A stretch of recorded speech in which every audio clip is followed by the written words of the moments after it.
तो चलिए आज शरीर की सबसे कमाल की संरचनाओं में से एक यानी हमारे दिल के एक आर्किटेक्चरल टूर पर निकलते हैं। देखते हैं कि ये अंदर से कैसा बना है।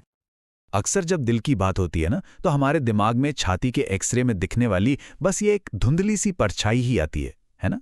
ज्यादातर लोगों के लिए दिल की बस यही एक झलक होती है जो उन्होंने देखी हो। पर सवाल ये उठता है कि हमारे शरीर का ये इंजन, ये पावर हाउस असल में दिखता कैसा है? तो ये है असली तस्वीर। एक्सरे की उस मामूली सी परछाई से कितना अलग है ना। ये है दिल की वो जटिल और शानदार बनावट जो वाकई हैरान कर देती है। तो ठीक है, अपने इस टूर की शुरुआत करते हैं ये पता लगाकर कि ये कमाल का अंग हमारे शरीर में आखिर है कहाँ। तो देखिए, दिल हमारी छाती के ठीक बीच में थोरासिक कैविटी में होता है। ये दोनों फेफड़ों के बीच एकदम महफूज रहता है और इस खास जगह को कहते हैं मीडियास्टिनम। अब आते हैं सबसे दिलचस्प बात पर, इसका आकार। चलिए दिल को एक आर्किटेक्चरल मास्टरपीस की तरह देखते हैं। जरा सोचिए, हमारी छाती के अंदर एक तिकोना पिरामिड रखा हुआ है। और सुनिए, यह सिर्फ कोई कल्पना नहीं है।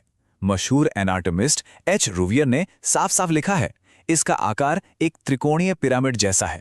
यही वो कॉन्सेप्ट है जो इसके बाहरी डिजाइन को समझने की चाबी है। यहां हम इस ज्योमेट्री को असलियत से जोड़कर देख सकते हैं। एक तरफ है इसका एक सिंपल सा ब्लूप्रिंट और दूसरी तरफ है इसकी असली बनावट।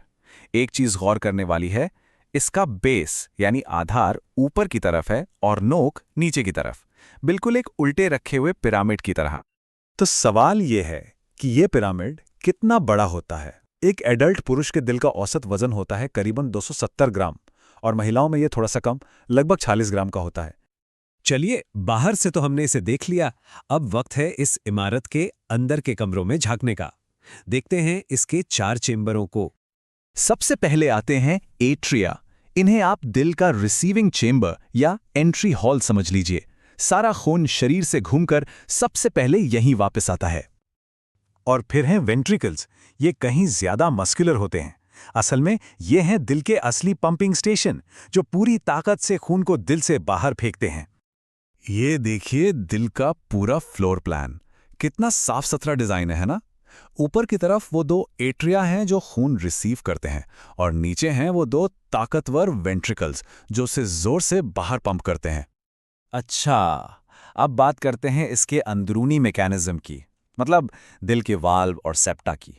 इन्हें आप दरवाजों और दीवारों की तरह सोच सकते हैं, जो अंदर के ट्रैफिक को कंट्रोल करते हैं।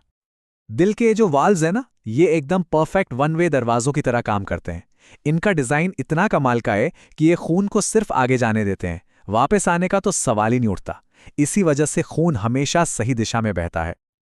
और फिर आती हैं दीवारें, जिन्हें सेप्टा कहते हैं। इंटरएट्रियल सेप्टम एक पतली सी दीवार है जो दोनों एट्रिया को अलग करती है, लेकिन इंटरवेंट्रिकुलर सेप्टम वो एक मोटी, मजबूत और मस्कुलर दीवार है जो उन शक्तिशाली वेंट्रिकल्स को अलग रखती है। और अगर हम वापस उसी क्रॉस सेक्शन पर नजर डालें तो ये दोनों दीवारें, इंटरवेंट्रिकुलर और इंटरएट्रियल सेप्टा, एकदम साफ दिखती हैं। पता चलता है कि डिवाइडर के तौर पर इनका रोल कितना जरूरी है। चलिए अब इस टूर के आखिरी पड़ाव पर चलते हैं और उन सिस्टम्स को देखते हैं जो खुद इस इंजन को यानी दिल की मांसपेशियों को जिंदा और महफूज रखते हैं। सोचिए, दिल पूरे शरीर में खून पंप करता है, पर उसे खुद भी तो जिंदा रहने के लिए खून चाहिए, है ना। यहीं पर काम आती हैं कोरोनरी आर्टरीज। दिल की सतह पर लिपटी ये महीन नसें असल में इसकी अपनी पर्सनल फ्यूल लाइंस हैं, जो दिल की मांसपेशियों तक लगातार ऑक्सीजन पहुंचाती रहती हैं। इसका सिस्टम बड़ा सीधा सा है। आर्टरीज यानी धमनियां ऑक्सीजन वाला ताज़ा खून दिल की मांसपेशियों तक लाती हैं और वेन्स यानी नसें इस्तेमाल हो चुके खून को वहां से वापस ले जाती हैं। और आखिर में दिल की अपनी सुरक्षा भी है। ये पेरिकार्डियम नाम की एक मजबूत थैली में बंद रहता है। समझिए कि ये इसका सुरक्षा कवच है जो इसे छाती में सही जगह पर टिकाए रखता है। तो ये मसल्स और वॉल्व की एक जबरदस्त मशीन तो है, पर सवाल यह है कि इसे धड़कने के लिए वो चिंगारी, वो स्पार्क कहाँ से मिलता है।